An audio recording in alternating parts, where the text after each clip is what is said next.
आप देख रहे हैं आज तक, आपके साथ मैं हूं अंजना ओम कश्यप और अब हम आपके सामने रख रहे हैं देश का सबसे बड़ा सर्वे राम मंदिर पर। 13,000 लोगों ने इस सर्वे में भाग लिया। क्या कहती है देश की जनता? क्या चाहते हैं वो? राम मंदिर बने? क्या वो चाहते हैं कि देश में सरकार अध्यादेश लाए? क्या वो ये चाहते हैं कि देश सुप्रीम कोर्ट के फैसले का इंतजार करे? इन्हीं 3 बिंदुओं पर हमने इस सर्वे में दागे 3 सवाल। तो आइए अब आपके सामने रखते हैं वो आंकड़े जिसके जरिए आप समझ पाएंगे कि आखिर राम मंदिर पर क्या है देश का मिजाज। जो पहला सवाल हमने देश की जनता से पूछा वो ये था कि क्या सरकार को विवादित जगह पर राम मंदिर बनाना चाहिए। 69% लोगों ने कहा हां, सरकार को राम मंदिर बनाना चाहिए।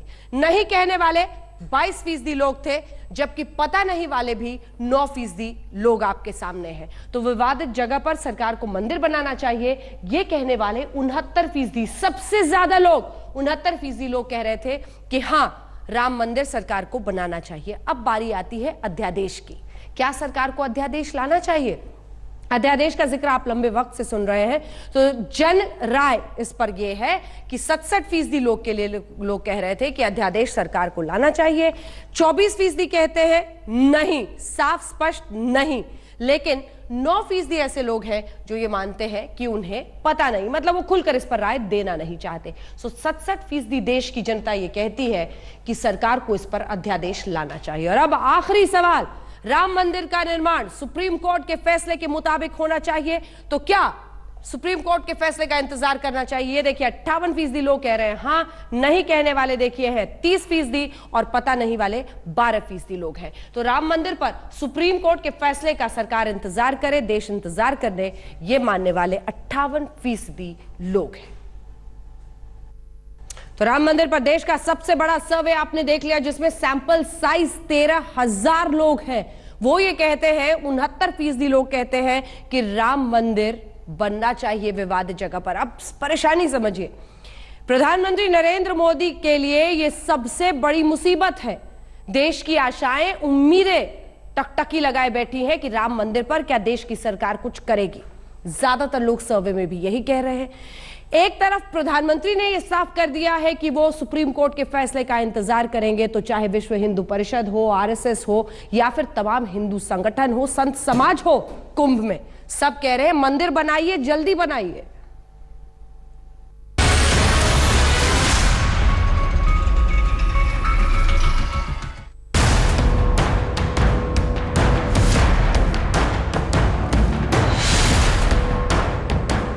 अब ऐसा पूर्णतः विश्वास लग रहा है कि भव्य श्री राम जन्मभूमि का निर्माण अवश्य होगा। रामलला का भव्य मंदिर निर्माण होगा। अयोध्या में भव्य राम मंदिर के लिए साधु संत केंद्र सरकार पर लगातार दबाव डाल रहे हैं। संघ भी साधु संतों की मांग के साथ खड़ा है। मोदी सरकार पर आरएसएस के लोग ही तंज कस रहे हैं कि 2025 तक बनेगा राम मंदिर। कि 1952 में सोमनाथ मंदिर की स्थापना के साथ देश गति से आगे बढ़ा। 2025 में राम जन्मभूमि के ऊपर श्रेष्ठ राम मंदिर बनने के बाद फिर दिशा को और गति प्राप्त होने वाली है, विश्वास। हर चुनाव से पहले राम मंदिर का मुद्दा गूंजता है और जब जब राम मंदिर का मुद्दा गूंजता है तब तब बीजेपी को फायदा होता रहा है। लेकिन इस बार जवाब देने की जिम्मेदारी किसी और पर नहीं, केंद्र और यूपी की बीजेपी सरकार पर है। लिहाजा बीजेपी मंदिर को लेकर दबाव में है। साधु संत खुला ऐलान कर रहे हैं कि अगर मंदिर नहीं तो वोट नहीं। जनताओं में भाव है कि क्योंकि रामलला के बिना जनता भगवान के दर्द को देख के जी नहीं पा रही है, इसलिए सरकार से कहती है सावधान हो जाओ, क्योंकि मैंने रामलला के लिए आपको सरकार में लाया था। यदि अब नहीं जगोगे तो अब नहीं तो जान लीजिए रामलला के लिए कुछ हो ही नहीं सकता है। हम तो ये भाजपा के लोगों से कहना चाहते हैं कि राम के नाम पे यदि आप सत्ता में आए हो तो आप भाजपा का नाम बदल दो। अब आप कहो कि भाग जाओ पार्टी से। मूड ऑफ नेशन में ये साफ हुआ कि देश की ज्यादातर आबादी अयोध्या में विवादित स्थल पर राम मंदिर बनाने के पक्ष में है। अब सवाल यह है कि सरकार मंदिर बनवाएगी कैसे। आरएसएस और संत समाज बार बार सरकार से मांग कर रहे हैं कि सरकार अध्यादेश लाए और मंदिर बनवाए। अपनी व्यस्तता के कारण या पता नहीं अपने समाज की संवेदना को न जानने के कारण न्यायालय की प्राथमिकता नहीं है, तो सरकार सोचे कि इस मंदिर को बनाने के लिए कानून कैसे आ सकता है और शीघ्र इस कानून को लाए, यही उचित है। बात सरकार की, सरकार अगर कोई विधेयक ला के कुछ करती है, बहुत बार ऐसा हुआ है कि विधेयक लाई गई है, काम हुए हैं जो नहीं होना था। मानते वो हो सकता है, ऑप्शन है। हाँ, ऑप्शन है, वो तो केंद्र सरकार के पाले में गेंद है। राम मंदिर पर देश के प्रधानमंत्री नरेंद्र मोदी भी ये कह चुके हैं कि राम मंदिर के निर्माण के लिए उन्हें सुप्रीम कोर्ट के फैसले का इंतजार है। मैं जो कहता हूं, कोर्ट के अंदर कांग्रेस के वकील जो अड़ंगे डालते हैं वो बंद हो, न्याय की प्रक्रिया को न्याय के तरीके से चलने दिया जाए, उसको राजनीति के तराजू से न तोला जाए और मामला न्यायपालिका में है उसको पूर्ण किया जाए। न्यायपालिका से आने के बाद सरकार की जिम्मेवारी जहां शुरू होती है, हम पूरी तरह प्रयास करने के लिए तैयार हैं। हमने, भारतीय जनता पार्टी ने अपने मैनिफेस्टो में भी कहा है कि संविधान की मर्यादाओं में हम इसका समाधान करेंगे, संवैधानिक मर्यादाओं के साथ इसका निराकरण करेंगे, ये हमारा संकल्प है, समझते हैं। लेकिन आज तक के एजेंडा में आप क्या सोच रहे हैं, ये तो बता ही सकते हैं कि क्या रास्ता निकालने की तैयारी है। मैंने पहले बताया, संवैधानिक मर्यादाओं के साथ एक भव्य राम मंदिर बनना चाहिए। लोकसभा चुनाव से पहले अयोध्या का मुद्दा फिर से गर्म है। सुप्रीम कोर्ट में इस मुद्दे पर 29 जनवरी को सुनवाई है। गंगा की रेत कण में श्री राम जी बसे, हर बिंदु में वो राम है और सिंधु में बसे, मेरा भी एक दर्द है श्री राम जी बसे। 31 जनवरी को प्रयागराज कुंभ में साधु संतों ने धर्म संसद बुलाई है। इस धर्म संसद में साधु संत मंदिर निर्माण की अगली रणनीति तैयार करने वाले हैं। आज तक ब्यूरो। अन्य खबरों का रुख करते हैं। 1 महीना बीत गया। जी हां, कमलनाथ को मध्य प्रदेश के मुख्यमंत्री बने 1 महीना बीत गया। मुख्यमंत्री का पद संभालते ही उन्होंने सबसे पहले किसानों को कर्ज माफी का जो वादा किया था उस पर अहम कदम उठाया। और भी कई मुद्दे हैं, इस पर बातचीत की दावोस में उनसे हमारे सहयोगी राहुल कंवल।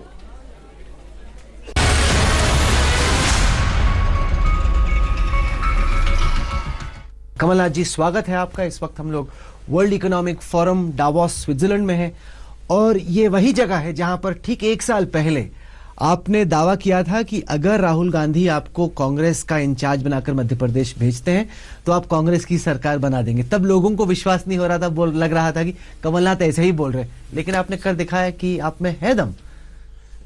जब मध्य प्रदेश का हर वर्ग दुखी और परेशान है तो मुझे ये बात साफ दिख रही थी कि अगर हम अपने संगठन को संगठित कर पाए तो इस सरकार को, भारतीय जनता पार्टी की सरकार को रवाना करना संभव है।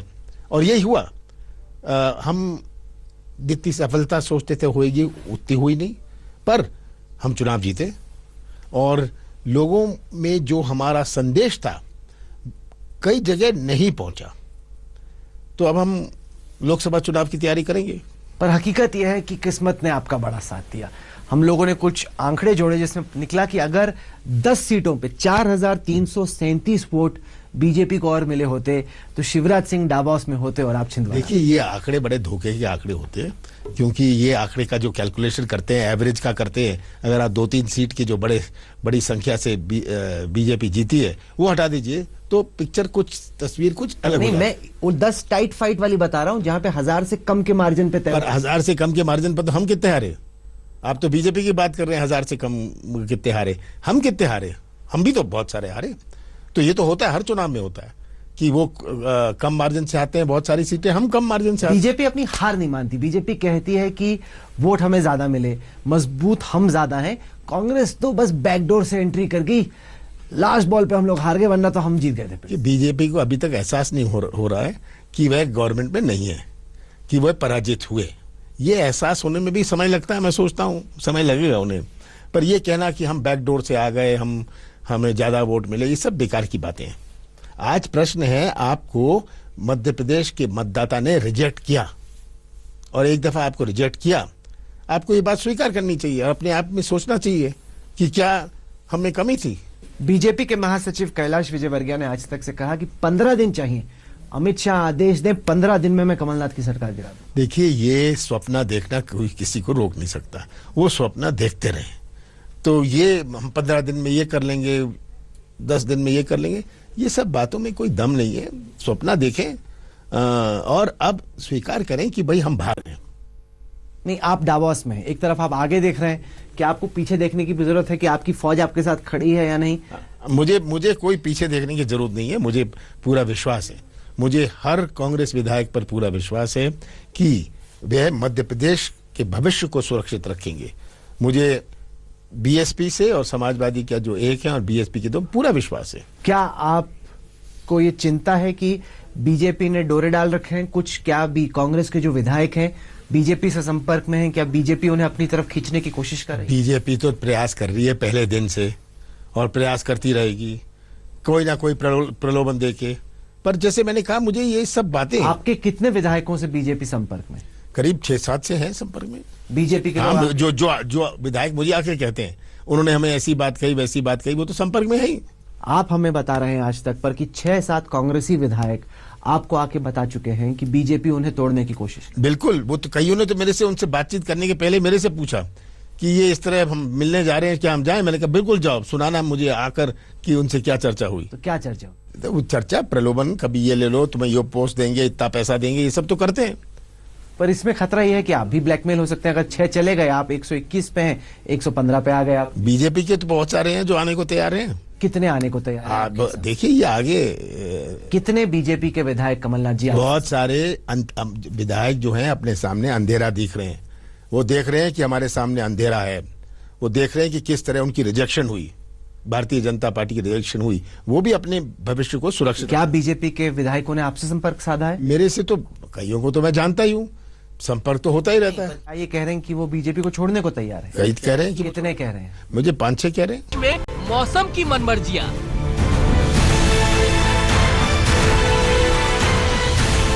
जी हाँ, इसे मौसम की मनमर्जियां ही कहेंगे। ये अचानक पहले तो ऐसा लगता है कि सर्दियां जा रही हैं, लेकिन मौसम पलटी मारता है और सब कुछ बदल जाता है। अब बर्फबारी भी हो रही है, ठंड भी पड़ रही है, बारिश भी हो रही है, सर्द हवाएं भी चल रही हैं और जिस तरह से ठंड बढ़ाने वाले ओले पड़े हैं, ऐसे में तो हम यही कहेंगे कि सर्दी मुड़ते ही ओले पड़े।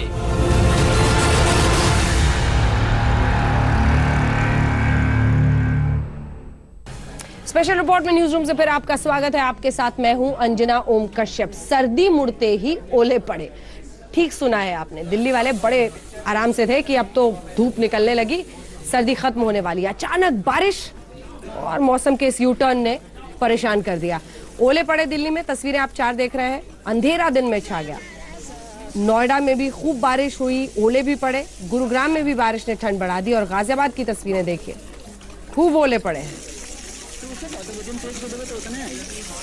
दिल्ली एनसीआर में मौसम पूरी तरह से पलट चुका है। भारी बारिश और ओलों ने दिल्ली में मुश्किल बढ़ा दी। इस रिपोर्ट में देखिए।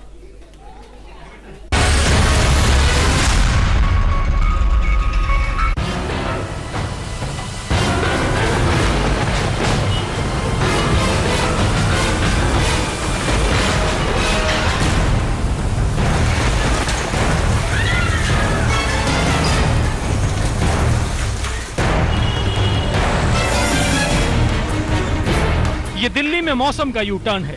ऐसा यू टर्न कि दिन में ही रात हो गई।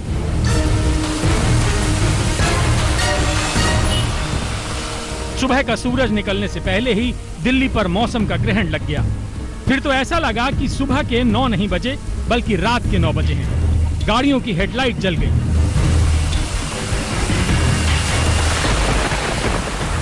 सर्द हवा के झोंकों के साथ बारिश और कड़कड़ाती बिजली ने दिल्ली को डरा सा दिया। एक तरफ तो दिल्ली मौसम की इन मर्जियों के बीच अंधेरे से डरी, दूसरा दिल्ली का सामना ट्रैफिक जैम से हुआ और तीसरा जगह जगह दिल्ली दरिया बन गई, यानी दिल्ली में पानी भर गया। ये रात के 9 नहीं बल्कि सुबह के 9 बज रहे हैं। इस वक्त मैं इंडिया गेट के पास मौजूद हूँ और आप मौसम देखिए, बिल्कुल काली घटा छा गई है, तेज बारिश हो रही है, बिजली कड़क रही है और आप देखिए जितने जो भी वाहन लेकर आ रहे हैं सबने अपनी हेडलाइट्स ऑन कर लिए वाहनों की, यानी सुबह ही 9 बजे अंधेरा छा गया है। ये मौसम जो है ये कहा जाए इस सीजन का पहला ऐसा मौसम देखने को मिला है जिसमें दिन में ही ये कहा जाए कि अंधेरा छा गया है, तो इसमें कुछ गलत नहीं है। पारा एकाएक लुढ़का है और जो पारा है वो 5 डिग्री रिकॉर्ड किया गया और मौसम विभाग की माने तो इसी तरह का मौसम अब अगले 2 दिन बना रहेगा। लेकिन सबसे बड़ी बात जो देखने को मिल रही है, सुबह के 9 बजे हैं और ऐसा लग रहा है जैसे रात के 9 बजे हैं। दिल्ली में कल रात से लगातार बारिश हो रही है, जिसकी वजह से अलग अलग जगहों पर ट्रैफिक जैम लगने शुरू हो गए हैं। इस वक्त हम मूलचंद से आईटीओ जाने वाले रास्ते पर मौजूद हैं और आपको बता दें कि यहाँ पर जो ट्रैफिक है वो बिल्कुल कछुए की चाल पर जो कहा जाता है उस पर चल रहा है। बहुत ही जबरदस्त जाम यहाँ पर लगा है और ऐसी तस्वीर दिल्ली के अलग अलग कोनों में देखने को मिल रही है। हर बार जितनी बार दिल्ली में बरसात होती है उसके बाद दिल्ली के अलग अलग इलाकों में जल जमाव हो जाता है। देश की राजधानी में फिर से लौट आया है सर्दी का सितम और सर्दी ने ले लिया है यू टर्न, और ये यू टर्न इस बार लिया है बारिश के रूप में। बारिश की अगर हम बात करें तो सोमवार दोपहर से ही बूंदाबांदी शुरू हो गई थी दिल्ली एनसीआर में और उसके बाद रात भर बरसती रही बारिश। और अगर हम बारिश के आंकड़ों की बात करें तो 22.8 मिलीमीटर बारिश देखी गई है। हालांकि बारिश से जो लोगों की समस्याएं हैं वो साफ देखी जा सकती हैं कि किस कदर यहाँ पर ट्रैफिक जो है रुका हुआ है। लेकिन दिल्ली में आज जो सबसे अजब गजब हुआ वो ये कि दिल्ली में बारिश के साथ जमकर ओले भी पड़े। आप देख सकते हैं कि कैसे ओले बरस रहे हैं। आपने एक बड़ी पुरानी कहावत सुनी होगी, सिर मुड़ाते ही ओले पड़े। इस वक्त दिल्ली के बारे में ये कहा जाए तो गलत ना होगा कि सर्दी मुड़ते ही ओले पड़े। यह हम इसलिए कह रहे हैं क्योंकि रविवार यानी 20 जनवरी को पिछले 12 साल में जनवरी का सबसे गर्म दिन था। लोगों को सर्दी के मौसम में अचानक गर्मी का एहसास होने लगा था, लेकिन दिल्ली में ओले बरसे तो पूरा मौसम ही बदल गया। अब दिल्ली फिर से कांप रही है, ठिठुर रही है, सिकुड़ रही है। दिल्ली के सभी जो इलाके हैं वहाँ से बारिश के समाचार मिले हैं। कल दिन से ही बारिश शुरू हुई है, रात को बारिश चली है और सबसे जो हैवी स्पेल आया है वो आज सुबह 8:30 बजे से लगभग 10:30 के बीच में आया है। और हमारे जो आंकड़े हैं उसके हिसाब से सफदरजंग ऑब्जर्वेटरी में कल 8:30 बजे से लेकर आज सुबह 8:30 बजे तक लगभग 15 मिलीमीटर बारिश हुई थी। लेकिन सुबह 8:30 से लेकर और 11:30 जो 3 घंटे हैं इसमें लगभग 30 मिलीमीटर की बारिश हुई है। तो एक हैवी स्पेल सुबह के समय दिल्ली एनसीआर में आया है। और आंकड़े ये भी मिले हैं हमको गाजियाबाद और दिल्ली के क्षेत्रों से और गुड़गांव क्षेत्रों से कि यहाँ कुछ ओले भी पड़े हैं। लेकिन सर्दी के मौसम में हुई इस बारिश से न सिर्फ दिल्ली वालों का ओलों से सामना हुआ बल्कि बारिश में जिसके लिए बदनाम है वो भी हो गया। जी हाँ, जगह जगह दिल्ली डूबी हुई नजर आई। आप देख सकते हैं दिल्ली की ये 3 तस्वीरें। ईस्ट दिल्ली में पानी भरा है, साउथ दिल्ली में पानी भरा है, सेंट्रल दिल्ली भी डूबी है। वैसे भी दिल्ली में जब बारिश होती है तो तस्वीरें कुछ ऐसी ही नजर आती हैं। दिल्ली एक दरिया है और अब डूब के जाना है। राजधानी दिल्ली और आसपास के इलाकों में मध्यम दर्जे की बारिश रिकॉर्ड की गई है। मौसम विभाग के आंकड़ों की बात करें तो दिल्ली में तकरीबन 5 सेंटीमीटर की बारिश पिछले 8 घंटे में रिकॉर्ड की गई है। दूसरी सबसे बड़ी बात मैं आपको बता दूं, मौसम विभाग का कहना है अगले 24 घंटे में जो स्थिति है इसमें काफी सुधार आ जाएगा। बादलों की आवाजाही की बात करें तो दिल्ली के आसमान पर बादलों की आवाजाही थोड़ा कम हुई है। इस समय की बात करें तो इस समय धूप छांव का खेल चल रहा है। तो यहाँ पर आप आसानी से देख सकते हैं कि किस तरीके से कभी सूरज बाहर आ रहा है, कभी उसको बादल ढक ले रहे हैं। इस तरीके की स्थिति बनी हुई है। मौसम की मनमर्जियों का खामियाजा स्कूल के बच्चों को भी उठाना पड़ा। एक तो विकट की सर्दी, ऊपर से जोरदार बारिश। हम आपको बता दें कि अगले 4 से 5 दिन तक दिल्ली में मौसम का मिजाज कुछ नर्म और गर्म ही रहने वाला है। इस दौरान बारिश हो सकती है। तो गणतंत्र दिवस यानी 26 जनवरी पर होने वाली परेड पर भी बारिश का साया पड़ सकता है। आज तक ब्यूरो। ये मौसम की मनमर्जियां हैं और ये दिल्ली में ही नहीं है, पूरे एनसीआर में तमाम जगहों पर।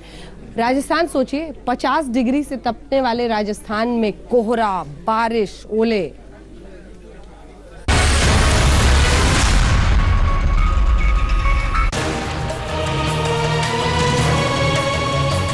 जी हाँ, मौसम पूरे देश का एक साथ बदल गया है।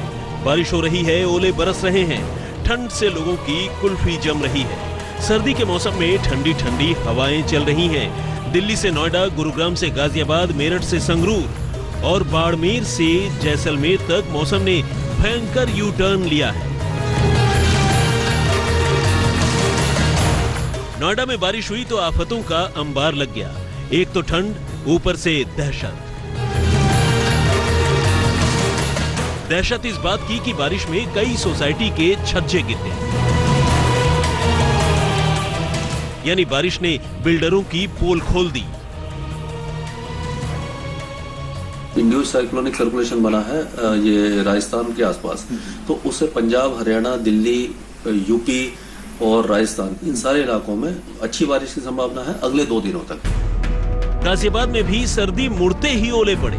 जी हां, 24 घंटे पहले गाजियाबाद गर्म हो रहा था और अब बारिश और ओलों ने फिर से ठिठुरन बढ़ा दी है। गाजियाबाद में दिन का स्वागत ओलों से हुआ। आसमान से गिरते इन ओलों ने ठंड भी बेहिसाब बढ़ा दी। मेरठ में भी ओलों के साथ जबरदस्त बारिश हुई, जिससे अचानक ठंड बढ़ गई और इस ठंड को देखते ही पहली क्लास से लेकर 8वीं तक के स्कूल बंद कर दिए गए। और ये उस राजस्थान की तस्वीरें हैं जहां गर्मियों में ऐसा लगता है कि इंसान पिघल जाएगा, लेकिन आजकल यहां विकट सर्दी पड़ रही है। तस्वीरें राजस्थान के बाड़मेर की हैं। सोमवार देर रात और मंगलवार की सुबह बाड़मेर जैसे कश्मीर बन गया। बाड़मेर में न सिर्फ ठंड पड़ रही है बल्कि बारिश और कोहरे ने भी जीना दुश्वार कर दिया है। सुबह से बहुत ज्यादा सर्दी पड़ रही है और सभी लोग ओढ़ कर जा रहे हैं, कई अलाव भी ताप रहे हैं और चाय की थड़ियों पर भी काफी और दूध की थड़ियों पर भी भीड़ लगी हुई है। पश्चिमी राजस्थान के कई रेगिस्तानी इलाकों में खूब बारिश हो रही है। सिर्फ बारिश ही नहीं बल्कि कुछ दिनों में अकाल से जूझ रहे जैसलमेर में ओले भी खूब बरस रहे हैं। रेगिस्तान में मौसम के इस यू टर्न के चलते ठंड भी जबरदस्त शुरू हो गई है, यानी गर्मी से तपने वाली रेतीली जमीन अब ठंड से कांप रही है। आज तक ब्यूरो।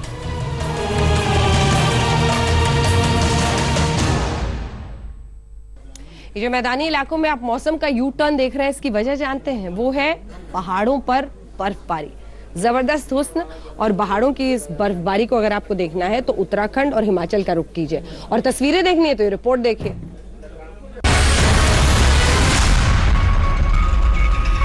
ये हिंदुस्तान के पहाड़ों का मौसम है। वैसे तो यहाँ 12 महीने मौसम जाड़ों का रहता है, लेकिन अब मौसम ने पहाड़ों की तस्वीर बदल दी है, तकदीर बदल दी है। पहाड़ों की सूरत और सीरत गोरी चिट्टी और सफेद कर दी है। लेकिन पहाड़ों के इस बदलते हुस्न ने मुश्किलें भी खड़ी कर दी हैं। उत्तराखंड से लेकर हिमाचल प्रदेश तक बर्फ से पहाड़ पटे पड़े हैं। उत्तराखंड के केदारनाथ में बर्फ ही बर्फ है।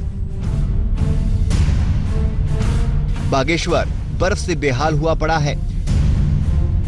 टिहरी से चंबा तक बर्फ ही बर्फ है। औली से धनौल्टी तक सफेद सुनामी सी आई हुई है। अल्मोड़ा, मसूरी, पिथौरागढ़, पौड़ी गढ़वाल में बर्फबारी हो रही है। उत्तराखंड में शायद ही कोई ऐसा हिल स्टेशन बचा है जहां बर्फ न पड़ रही हो, लेकिन ये बर्फबारी इतनी भयंकर है कि टूरिस्टों के लिए घातक भी साबित हो सकती है। लगातार इतना बर्फबारी हो रही है कि 2 दिन तक मौसम विभाग ने और हाई अलर्ट घोषित कराया है। सबसे पहले शिमला की तस्वीरें देखिए। शिमला में चारों ओर बर्फ दिखती है।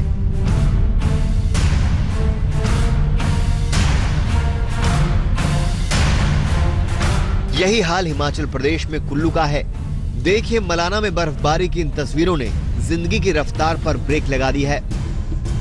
लाहौल स्पीति, किन्नौर, कांगड़ा वैली, मनाली और धर्मशाला में भी ऐसी ही भयानक बर्फबारी है।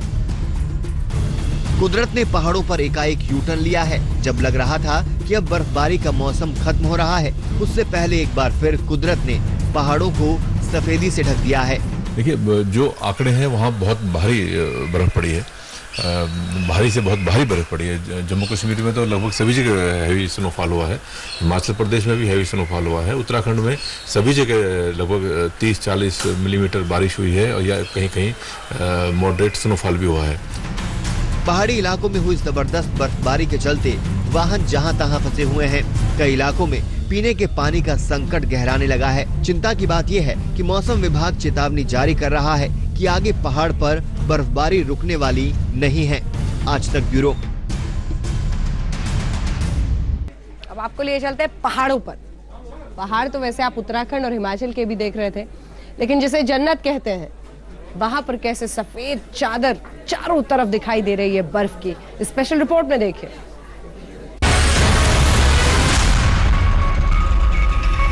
जम्मू कश्मीर की इन तस्वीरों को देखिए। शहर में बर्फ गिरी है या बर्फ के बीचों बीच शहर बसा है, कुछ समझ नहीं आता। सड़क पर बर्फ की मोटी चादर, वाहनों पर बेहिसाब बर्फ, घरों पर बर्फ, दीवारों पर बर्फ। ये तस्वीरें जवाहर सुरंग के पास की हैं, जहां हाईवे पर 2 फीट तक बर्फ की मोटी चादर जमी है। प्रशासन लगातार रास्तों पर जमा बर्फ की मोटी चादर हटाने में लगा हुआ है। देखिए कैसे बर्फ काटने वाली मशीनें बिना थके लगातार रास्तों से बर्फ हटाने में लगी हुई हैं।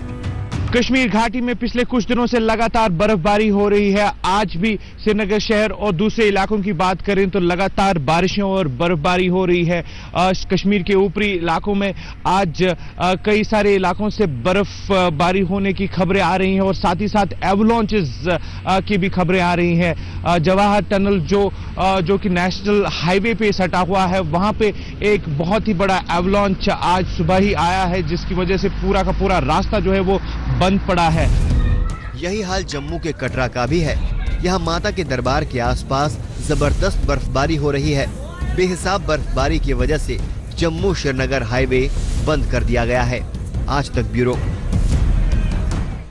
इसी खबर के साथ स्पेशल रिपोर्ट में न्यूज रूम से इतना ही। तमाम खबरों के लिए आज तक देखते रहिए, AajTak.in पर जाइए पढ़ने के लिए, और वीडियोस देखने के लिए YouTube पर न्यूज तक को सब्सक्राइब कीजिए। देखते रहिए आज तक।